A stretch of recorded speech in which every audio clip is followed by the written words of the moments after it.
यह परमाणु परीक्षण उतना सफल नहीं हुआ था, लेकिन हम लोग परमाणु परीक्षण के कार्यक्रम को बंद नहीं किया। अटल बिहारी वाजपेयी को रिपोर्ट दिया जाता है कि परमाणु बम रेडी है। अमेरिका पहले ही चेता दिया भारत को कि अगर परमाणु परीक्षण किए। पोखरण पूरी तरह से मरुस्थलीय क्षेत्र है। देखिए, पोखरण हम लोग के लिए ना परमाणु परीक्षण का जगह है। पोखरण क्या है?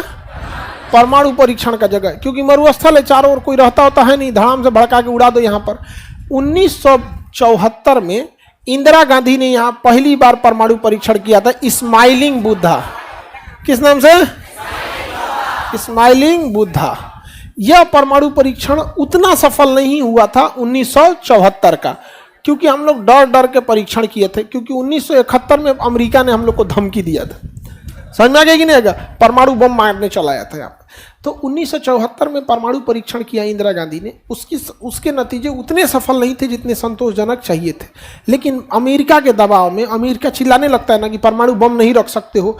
इतना पावरफुल है अमेरिका, जैसे क्या कहेगा ना कि कोई देश उससे, अमेरिका उस पर प्रतिबंध लगा देगा। जैसे मान के चलिए भारत पे प्रतिबंध लगाना है ना, कह देगा कोई भी देश इसको पेट्रोल बेचेगा तो हम उस पर प्रतिबंध लगाएंगे। अब हमें पेट्रोल आएगा गल्फ कंट्री से, और कह देगा कि जो पेट्रोल बेचेगा उसको हम गूगल का एक्सेस नहीं देंगे, यूट्यूब रोक देगा, सोशल मीडिया रोक देगा, डॉलर पैसे रोक देगा। यहाँ पे जैसे आप अपना रुपया लेके पाकिस्तान में जाइएगा तो गांधी जी वाला चलेंगे, वहाँ को जिन्ना वाला लेके आएगा तो चलेगा, लेकिन डॉलर पूरी इंडिया में, दुनिया में चलने लगता है, डॉलर ही रोक देगा।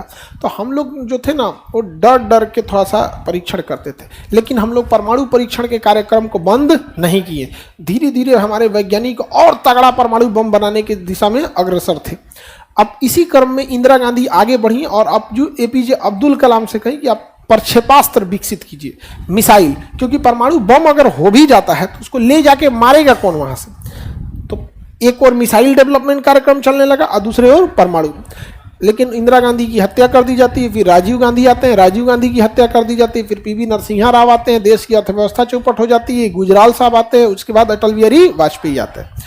अटल बिहारी वाजपेयी के समय कारगिल की लड़ाई से जस्ट पहले अटल बिहारी वाजपेयी को रिपोर्ट दिया जाता है कि परमाणु बम रेडी है, लेकिन पॉलिटिकल क्लियरेंस चाहिए। टेक्निकल क्लियरेंस हो चुका है, आप जब चाहिए हम लोग परीक्षण के लिए रेडी हैं।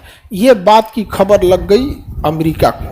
अमेरिका को जब खबर लग गया तो अमेरिका पहले ही चेता दिया भारत को कि अगर परमाणु परीक्षण किए तो अंजाम बहुत बुरा होगा। तो एपीजे अटल बिहारी वाजपेयी ने कहा कि भाई तो अंजाम बुरा होगा, ये तो बात तो हकीकत है। अमेरिका जिसके पीछे पड़ता है उजाड़ देता है। देखिए, सीरिया चौपट कर दिया, इराक को ले गया, ईरान के पीछे पड़ा हुआ है, अफगानिस्तान बर्बाद कर दिया, यूक्रेन को चढ़ा के कर दिया, मार मार मार मार मार चढ़ा के मरवा दिया। किससे? पुतिन से। हाँ, पुतिन से लड़ना खिलवाड़ है।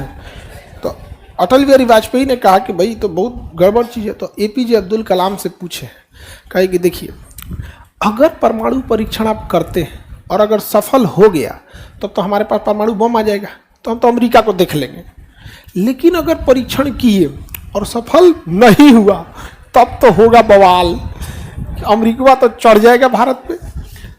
तो एपीजे अब्दुल कलाम ने कहा कि 200% गारंटी लिखवा लीजिए कि सफल होगा, 200%। तो एपीजे अब्दुल कलाम, चिदम्बरम और काकेदर दास, तीन मुख्य वैज्ञानिक थे। इन तीनों को जिम्मेदारी दी गई पीएमओ ऑफिस से और कहा गया कि ये जिस डिपार्टमेंट का जो एक्सेस मांगना चाहे उन्हें दिया जाएगा, चाहे डिफेंस मिनिस्ट्री से, चाहे जो भी विभाग को जो बात बोलेंगे इनसे मानना पड़ेगा। अब ये लोग लग गए परीक्षण करने में। अमेरिका को खुफिया एजेंट थे, सब जानकारी धीरे धीरे दे देते थे सब। तो भारत, एपीजे अब्दुल कलाम साहब को पता था कि इसको खुफिया जानकारी मिल गई है। अब मजबूरी ये है कि हम जब भी परीक्षण करेंगे तो पोखरण में ही करेंगे, इसलिए वो पोखरण के ऊपर अपने सैटेलाइट छोड़ दिया। और वो सैटेलाइट इतने पावरफुल थे कि अगर कोई व्यक्ति पोखरण में खड़ा है तो उसके हाथ में घड़ी जो लगी है, उस घड़ी की सुई कितनी डायरेक्शन पे वो देख लेता था। इतना पावरफुल था वहां पे। तो एक एक चीज को वहीं से बैठ के देख लेता था। लेकिन सैटेलाइट को भी चक्कर लगाना है, एक चक्कर लगा के जब तक दूसरा आता था उस बीच में खाली समय मिल जाता था। इसी बीच में उन लोगों ने प्लान बनाया कि क्यों ना हम लोग पहले यहाँ पे मिलिट्री को बुलाया जाए। तो पहले मिलिट्री बुलाया गया, मिलिट्री एक्सरसाइज किया गया। मिलिट्री एक्सरसाइज में एक मिलिट्री तोप चला रही है, कोई कुछ कर रहा है, कोई कुछ कर रहा है। एक शहर बसाया गया, उस शहर को बम से मार के उड़ाया जाएगा, टेम्पोररी घर वगैरह बनाया गया परीक्षण के लिए। ये सब कुछ इसलिए किया जा रहा था कि जब परमाणु बम फोड़ा जाएगा तो देखा जाएगा बिल्डिंग्स पे कितना असर पड़ रहा है। तो उसके खुफिया जासूस अमेरिका को बोल रहे थे इंडियन आर्मी परीक्षण करने वाली है, युद्ध अभ्यास होने वाला है। और युद्ध अभ्यास हो भी रहा था, बट जितनी चीजें बनाई जा रही थी वो क्या ध्यान में रख के, परमाणु परीक्षण। और सब चीज हो गया, युद्ध अभ्यास, पूरे वैज्ञानिक आ गए, अंडरग्राउंड कुआं खोदा गया, सब कुछ किया गया। अमेरिका को लग रहा था कि क्या हो रहा है, युद्ध अभ्यास हो रहा है। और एपीजे अब्दुल कलाम, चिदम्बरम दास और काके दास सब जन मिलके मिलिट्री की ड्रेस में घूमते थे। लोग कौन सा ड्रेस पहने थे, मिलिट्री वाला। पता नहीं चलता था कौन आदमी क्या है वहां पे, आराम से मिलिट्री वाला ड्रेस में। उसके बाद अचानक से युद्ध अभ्यास खत्म होने की घोषणा कर दी गई कि युद्ध अभ्यास क्या हो गया, खत्म। सेना क्या हो गई है, लौट गई है। तो आज सेना को लौटा दिया गया। कुछ सैनिक वहां बचे थे, उसमें एक को सैनिक नहीं थे, सब के सब साइंटिस्ट थे। गड्ढा खोदा गया, परमाणु बम रखा गया वहां पर, और अंडरग्राउंड परीक्षण करने की बात थी क्योंकि बाहर करते तो रेडिएशन फैल जाता है। अंदर रख के चारों ओर जो ट्रक रखे गए थे, जो बिल्डिंग्स बनाई गई थी, ये सब चीज थे। ये तो पर एक जाल था इसमें यहाँ पर।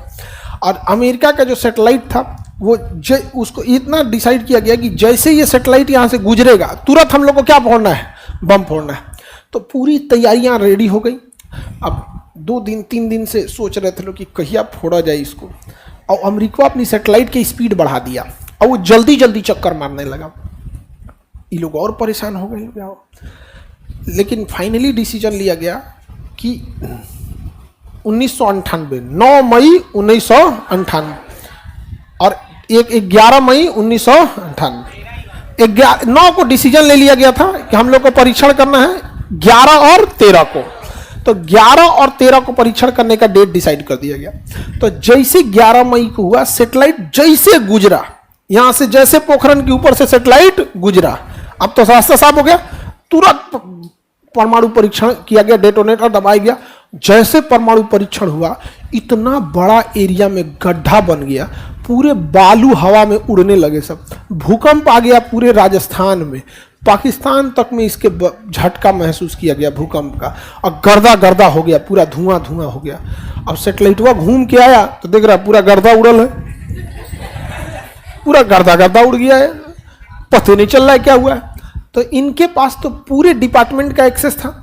इन्होंने तुरंत अटल बिहारी वाजपेयी को कहा कि मौसम विभाग से कहवाइए कि सारे लोग घर में रहें राजस्थान में, कि बहुत बड़ा चक्रवाती तूफान आया है। तो मौसम विभाग ने कह दिया चक्रवाती तूफान आया है, बालू उड़ेंगे, आप लोग घर के अंदर रहे। तो जो उसके जासूस थे वो अमेरिका को फोन कर रहे हैं, कोई दिक्कत नहीं है, तूफान आया है, यहाँ पे तूफान आया है, चल जाएगा, दिक्कत नहीं होगा। 11 मई को परीक्षण हुआ, अमेरिका को पते नहीं चला। 12 मई को तूफान उफान साफ हो गया, परीक्षण पते नहीं चला। तो लोगों को लगा यार इसको अभी तक पता नहीं चला, हवा नहीं लगा इसको, एक काम करो 3 गो और फोड़ के देख लो। 13 मई को फिर 3 गो फोड़ दिए लोग। चूंकि 11 मई वाला परीक्षण सफल हो गया था, इसलिए डर नहीं था कि अमेरिका खूब से खूब करेंगे तो सोचा क्या करोगे, हम मार देंगे यहाँ पे, तो कॉन्फिडेंस आ गया। और 13 मई को धाड़ धाड़ परीक्षण किए, 3 गो परीक्षण कर दिए, एक गो बच गया, दूसरा बच गया, तीसरा का सैटेलाइट में आ गया। तब उसको पता चला 13 तारीख को, जब परीक्षण वगैरह सब हो गया तब पता चल रहा है यहाँ पर। वो भी उसको आइडिया नहीं, उसको लग रहा था अमेरिका को क्या चीज, चक्रवात आया है यहाँ पे। और इधर अटल बिहारी वाजपेयी प्रेस कॉन्फ्रेंस कर रहे हैं कि भारत आज परमाणु संपन्न देश बन गया, हमारा पोखरण में परमाणु परीक्षण सफल हो गया यहाँ।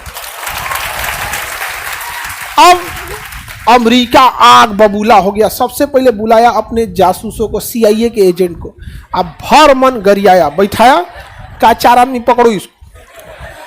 तब गरिया रहा था, एकदम जहरीला जहरीला गरियाया। ये चोट्टा तुम लोग के चक्कर में पैसा दिए, इतना सैटेलाइट छोड़ा गया, ये हुआ, बोलता है धुआं उठल है, आंधी उठल है, वहां पे परमाणु बम फोड़ा है वो।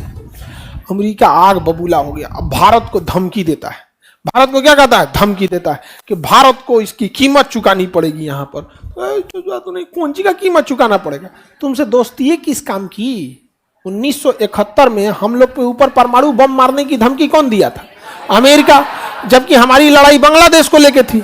तुम काहे लिए बीच में कूद रहा था, तो हम जब शांति से बैठे थे तो भी तुम परमाणु बम की धमकी दे रहा था, अब दो परमाणु बम की धमकी। अटल बिहारी वाजपेयी भड़क गए और मीडिया ने पूछा कि अमेरिका ने आपको धमकी दिया है। अमेरिका ने कहा कि हम कभी भी भारत को एक परमाणु संपन्न देश की मान्यता नहीं देंगे। तो अटल बिहारी वाजपेयी ने कहा कि जो चीज हमारे पास है उसके लिए हमें किसी के प्रमाण की जरूरत नहीं है, हमारे पास है, परमाणु बम है। समझ में आ गया कि नहीं यहाँ पे? और अगर किसी को लगता है कि नहीं है तो तुम एक चला के देखना, फिर पता चलेगा इधर से हम लोग मार देंगे यहाँ पे। अटल बिहारी वाजपेयी ने पूरी तरह से पॉलिटिकल चीजों को संभाल लिया।